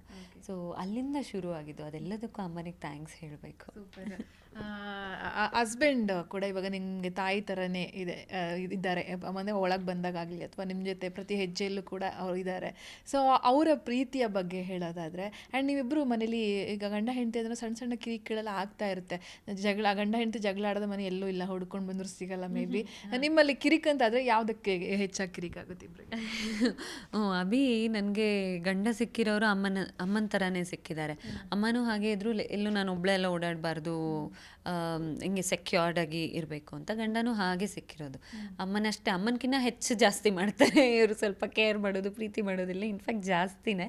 ಸೊ ಒಂದೇ ಥರ ಅಮ್ಮನಂತ ಗಂಡನೇ ಸಿಕ್ಕಿರೋದು ಅದು ನನಗೆ. ಸೇಮ್ ಅವರಿಬ್ಬರು ಈಕ್ವಲ್ಲು ಥಿಂಕಿಂಗ್ ಇದರಲ್ಲೆಲ್ಲ ನನ್ನನ್ನು ಪ್ರೊಟೆಕ್ಟ್ ಮಾಡೋ ರೀತಿಲಿ. ಜಗಳ ಅನ್ನೋದಾದರೆ ನಾವು ಈ ಚಿಕ್ಕ ವಿಷಯಕ್ಕೆ ಜಗಳ ಆಡೋದು ಜಾಸ್ತಿ. ದೊಡ್ಡ ವಿಷಯನ ಕೂತು ಚಂದ ಮಾಡಿ ಮಾತಾಡಿ ಅದಕ್ಕೊಂದು ಫೈನಲ್ ಡಿಸಿಷನಿಗೆ ಬಂದುಬಿಡ್ತೀವಿ. ಚಿಕ್ಕ ವಿಷಯಕ್ಕೆ ಜಗಳ ಆಡಿ ಒಂದು ಸ್ವಲ್ಪ ಹೊತ್ತಾದ್ಮೇಲೆ ಇಂಥ ವಿಷಯಕ್ಕೆ ಜಗಳ ಆಡಿದ್ವಾ ಅನ್ನೋವಂಥ ಮೂಮೆಂಟ್ ಬರುತ್ತೆ. ಅದರಲ್ಲಿ ಶುರು ಮಾಡೋಳು ನಾನೇ, ಯಾವಾಗಲೂ ನಾನೇ. ಅದು ಸ್ವಲ್ಪ ಕ್ರಿಬ್ ಮಾಡೋದು ಸಣ್ಣ ಸಣ್ಣ ವಿಷಯಕ್ಕೆ ಎಲ್ಲ. So again I been that. Gautami ಅಂದರೆ ಅದೂ ಒಂದು ಹೌದು, ಅದು ಬದಲಾಯಿಸ್ಕೊಂಬಿಟ್ರೆ ಇನ್ನೂ ದೊಡ್ಡ ಹುಡುಗಿ ಆಗಿಬಿಡ್ತೀನಿ ಅನಿಸುತ್ತೆ. ಸೊ ಆ ಥರ ಮಗು ಥರ ಕ್ರಿಬ್ ಮಾಡೋಳು ನಾನೇ. ಸಣ್ಣ ಸಣ್ಣ ವಿಚಾರಕ್ಕೆ ತುಂಬ ಮಾಡ್ತೀನಿ ನಾನು. ಅವ್ರು ಸ್ವಲ್ಪ ಮೆಚೂರ್ಡ್ ಆದ್ರಿಂದ ಹಂಗೇನೂ ಇರಲ್ಲ. ಫಸ್ಟ್ ನೋಡ್ತಾರೆ, ಆಮೇಲೆ ಹೇಳ್ತಾರೆ. ನನ್ನ ಜೊತೆ ಇನ್ನು ಸ್ವಲ್ಪ ಜಗಳ ಮಾಡಿದ್ರೇ ಸಮಾಧಾನ ಆಗೋದಲ್ವ, ಅದು ಬರೀ ಸುಮ್ಮನೆ ಹೇಳಿದ್ರೆ ಆಗೋದಿಲ್ಲ ಅಲ್ಲ. ನನ್ನ ಜೊತೆ ಒಂದೆರಡು ಮಾತಾಡ್ತಾರೆ, ಆಮೇಲೆ ಸರಿ ಹೋಗ್ತೀವಿ. ಅದೇನು ತುಂಬ ಎಕ್ಸ್ಟೆಂಡ್ ಆಗೋದಿಲ್ಲ. ಗೌತಮಿ ಅವರೇ, ತುಂಬ ಅದ್ಭುತವಾಗಿ ಆಟ ಆಡಿ ಜನರ ಪ್ರೀತಿನ ಗಳಿಸಿದ್ರಿ. ಆಲ್ರೆಡಿ ಸತ್ಯ ಸೀರಿಯಲ್ ಮೂಲಕ ಮನೆಯ ಮಗಳಾಗಿ ಎಲ್ಲರೂ ಕೂಡ ಪ್ರೀತಿ ಕೊಟ್ಟರು. ಈಗ ಗೌತಮಿಯಾಗಿ ಪ್ರೀತಿ ಗಳಿಸಿದ್ದೀರಾ. ನಿಮಗೆ ಇಷ್ಟು ದಿನಗಳ ಕಾಲ, ಹತ್ತತ್ರ 100 ದಿನಗಳ ಕಾಲ ಹೆಚ್ಚು ದಿನ ಇದ್ರಿ ಅಲ್ಲಿ ನೀವು. ಅಷ್ಟು ಈಸಿ ಅಲ್ಲ ಇದ್ದು ಪ್ರೀತಿ ಗಳಿಸಿ ಹೊರಗೆ ಬಂದಿದ್ದೀರಾ. ನಿಮ್ಮನ್ನು ಪ್ರೀತಿ ಮಾಡುವಂಥ ಅಭಿಮಾನಿಗಳಿಗೆ ನಿಮ್ಮ ಕೊನೆಯ ಮಾತು? ಎಸ್, ಅಂದರೆ ಇವತ್ತಿನವರೆಗೂ ನನ್ನನ್ನು ಒಂದು ಪಾತ್ರವಾಗಿ ನೋಡ್ತಿದ್ರು. ಈಗ ನನ್ನ ಒಂದು ವ್ಯಕ್ತಿತ್ವನ ಇಷ್ಟು ದಿನ ನೋಡಿದ್ದಾರೆ. 111 ದಿವಸ ಆ್ಯಕ್ಚುಲಿ. ಇಷ್ಟು ದಿನ ನೋಡಿ ನಾನು ಇಷ್ಟು ವಾರಗಳ ಕಾಲ 16 ವಾರ ಆ ಮನೇಲಿ ಇದ್ದೆ, ಚೆನ್ನಾಗಿ ಆಟ ಆಡ್ತಿದ್ದೆ ಅನ್ನೋದಾದರೆ ಜನರ ಪ್ರೀತಿನೇ ಕಾರಣ ಅದಕ್ಕೆ. ಪ್ರತಿ ಸತಿ ನಾಮಿನೇಟ್ ಆದಾಗ ವೋಟ್ ಮಾಡ್ತಿದ್ರು, ಸೇವ್ ಮಾಡ್ತಿದ್ರು. ಆಗೆಲ್ಲ ನನ್ನ ಕೈ ಹಿಡಿದು ನನ್ನನ್ನು ಮುಂದೆ ಕರ್ಕೊಂಡು ಬಂದಿದ್ದಾರೆ. ಅದೆಲ್ಲದಕ್ಕೂ thank you so much. I hope ನೀವು ನನ್ನನ್ನು ಪಾತ್ರವಾಗಿ ಎಷ್ಟು ಇಷ್ಟಪಟ್ಟಿದ್ರು ಅದೇ ರೀತಿ ಮನೇಲೂ ಅಷ್ಟೇ ಇಷ್ಟ ಆಗಿದ್ದೀನಿ. ಈಗ ಹೊರಗಡೆ ನೋಡ್ತಾ ಇರೋದು ಯಾರೇ ಬಂದ್ರೂ ಚೆನ್ನಾಗಿ ಆಟ ಆಡಿದ್ರಿ ಅನ್ನೋದಕ್ಕಿಂತ ಆಟ ಆಡಿದ್ದೀನಿ, ಹೌದು, ಅದು ಎರಡನೇ ಮಾತಾಗುತ್ತೆ. ಮೊದಲನೇದು ಹೇಳೋದೆ ನಿಮ್ಮ ವ್ಯಕ್ತಿತ್ವ ತುಂಬ ಚೆನ್ನಾಗಿದೆ, ನಿಮ್ಮ ಪರ್ಸ್ನಾಲಿಟಿ ಚೆನ್ನಾಗಿದೆ. ನನಗೆ ಅದೇ ಗೆಲುವು ಅನಿಸುತ್ತೆ. ನಂಗೆ ನಿಜವಾಗ್ಲೂ ಗೆದ್ದಷ್ಟೇ ಖುಷಿ ಆಗುತ್ತೆ. ವ್ಯಕ್ತಿತ್ವಗಳ ಆಟದಲ್ಲಿ ಒಂದು ವ್ಯಕ್ತಿತ್ವನ ಅಪ್ರಿಷಿಯೇಟ್ ಮಾಡ್ತಿದ್ದಾರೆ ಅನ್ನೋದಾದರೆ ನಾನು ಹೆಚ್ಚಾಗಿದ್ದೀನಿ. ಸೊ ಹಾಗಾಗಿ ಅದೆಲ್ಲ ತುಂಬ ಖುಷಿ ಆಗುತ್ತೆ. ಆ ಪ್ರೀತಿಗೆ, ಆ ಆಶೀರ್ವಾದಗಳಿಗೆ thank you so much. Finally ಕಾಲೆಳೆಯುವವರು ಬಣ್ಣ ಅಂತ ಬಂದಾಗ ಇವನ್ ನಮ್ಗಳನ್ನೇ ಬಿಡಲ್ಲ, ರಿಪೋರ್ಟರ್ಸ್ಗಳು, ನಮ್ಮ ಆ್ಯಂಕರ್ಸ್ಗಳನ್ನೇ ಬಿಡಲ್ಲ. ನಮಗೂ ಕೂಡ ಈ ಗಾಸಿಪ್ಗಳು, ಕಾಲೆಳೆಯೋದು, ನೆಗೆಟಿವ್ ಮಾತು ಇಂಥವೆಲ್ಲವೂ ಇದ್ದೇ ಇರುತ್ತೆ. ಇನ್ನು ನಿಮ್ಗಂತೂ ಇದ್ದೇ ಇರುತ್ತೆ. ಈ ಕಾಲೆಳೆಯೋರಿಗೆ, ನೆಗೆಟಿವ್ ಮಾತನಾಡೋರಿಗೆ, ನೆಗೆಟಿವ್ ಸ್ಪ್ರೆಡ್ ಮಾಡೋರಿಗೆ ನಿಮ್ಮ ಖಡಕ್ ಮಾತು ಫೈನಲಿ? ಖಡಕ್ ಮಾತೆಂತ ಹೇಳೋದು ಅಂತ ಯೋಚನೆ ಮಾಡ್ತಾ ಇದ್ದೀನಿ. ಅದನ್ನು ನನ್ನ ಚಂದ ಮಾಡಿ. ಕಾಲೆಳೆಯೋರು ಎಂತ ಇಲ್ಲಪ್ಪ, ಅದು ಅವರಿಗೆ ಇದು ಹೇಳ್ಕೊಡ್ತಾರೆ ಇರೋದು. ಒಂದಂತೂ ನಿಜ, ಯಾರೋ ಒಬ್ಬ ವ್ಯಕ್ತಿ ಬಗ್ಗೆ ಕಾಲು ಎಳೆದು ಅಥವಾ ಏನೋ ಒಂದು ನೆಗೆಟಿವ್ ಹೇಳ್ತಿದ್ದಾರೆ ಅಥವಾ ಏನೋ ಒಂದು ಬೇಡದೇ ಇರೋ ಕಮೆಂಟ್ ಮಾಡ್ತಿದ್ದಾರೆ ಅನ್ನೋದಾದರೆ ಅವರು ದೂರ ನಿಂತು ಹೇಳೋದಕ್ಕೆ ಮಾತ್ರ ಸಾಧ್ಯ. ಅವ್ರ ಹತ್ರ ಬಂದು ನೋಡಿದಾಗ ಅದಾಗಿರೋದಿಲ್ಲ. ಇವಾಗ ನನ್ನ ಬಗ್ಗೆನೇ ಯಾರೋ ಹೇಳಿದ್ದಾರೆ ಅನ್ನೋದಾದರೆ ನನ್ನ ಬಗ್ಗೆ ಗೊತ್ತಿರೋರು ಯಾರೂ ಆ ಥರ ಮಾತಾಡೋದಿಲ್ಲ. ಸೊ ಗೊತ್ತಿಲ್ದಿರ ಮಾತಾಡ್ತಿದ್ದಾರೆ. ಸೊ ಅದು ಗೊತ್ತಿಲ್ದಿರ ಆಗ್ತಿರೋ ಅಂಥ ತಪ್ಪು, ಏನು ಮಾಡೋದಕ್ಕಾಗೋದಿಲ್ಲ. Thank you so much. ಮುಂದೆ ಸಿನಿಮಾ ಮಾಡ್ತೀರಾ ಅಥವಾ ಸೀರಿಯಲ್ ಮಾಡ್ತೀರಾ ಏನು ಗೊತ್ತಿಲ್ಲ ನಮಗೆ. ನಿಮ್ಮ ಇನ್ನೂ ತುಂಬ ಟೈಮ್ ತಗೋಬೇಕು ನೀವು, ಯಾಕಂದರೆ ಇದನ್ನು ಹೊರಗೆ ಬರಬೇಕು. ಎಲ್ಲರಿಗೂ ಕೂಡ ಆಲ್ ದಿ ಬೆಸ್ಟ್, ಎಲ್ಲವೂ ಕೂಡ ಶುಭವಾಗಿರಲಿ. Thank you so much. Thank you so much. ಎಷ್ಟೊತ್ತು ಅಂದರೆ ಈ ಎಲ್ಲ ಪ್ರಶ್ನೆಗಳು ಕೇಳಿದ್ದಕ್ಕೆ, ಒಂದಷ್ಟು ನೆನಪುಗಳನ್ನು ನೆನಪು ಮಾಡಿದ್ದಕ್ಕೆ ಥ್ಯಾಂಕ್ ಯು ಸೋ ಮಚ್. ನನಗೆ I enjoyed the session. And ನೋಡ್ತಿರೋರೆಲ್ಲರಿಗೂ thank you and lots of love. Thank you so much. ವೀಕ್ಷಕರೇ, ಇದು ಗೌತಮಿ ಅವರ ಮಾತುಗಳು. ಇದು ಇವತ್ತಿನ ವಿಶೇಷ. ನೋಡ್ತಾ ಇರಿ ಜಿ ಕನ್ನಡ ನ್ಯೂಸ್, ಸತ್ಯವೇ ಸುದ್ದಿಯ ಜೀವಾಳ. ಜಿ ಕನ್ನಡ ನ್ಯೂಸ್ ಈಗ ನಿಮ್ಮ ಮನೆಯಲ್ಲೇ ನೋಡಿ. ಎಲ್ಲ ಕೇಬಲ್ಗಳಲ್ಲಿ ಈಗ ಲಭ್ಯ. ನಿಮ್ಮ ನೆಚ್ಚಿನ ಜಿ ಕನ್ನಡ ನ್ಯೂಸ್ ಈಗ ಸನ್ ಡೈರೆಕ್ಟ್ ನಲ್ಲಿ number 292, Tata play number 1664, Jio TV number 1334, NXT digital number 30, N cable number 30, city networks 51, U digital number 162, GTPL number 17, Rockline telecommunications number 42, Shri Basaveshwara cable number 168, rural cable network 60, Vinayaka digital 57, Abhishek cable 821, city channel 53, Siddeshwara cable network 57, V4 digital Infotech 628, ಸೂರ್ಯ digital networks 53, Gajanan digital number 836, Malnad infotech private limited number 56, Metrocast number 830, victory digital number 167ರಲ್ಲಿ ನೋಡಿ ಆನಂದಿಸಿ.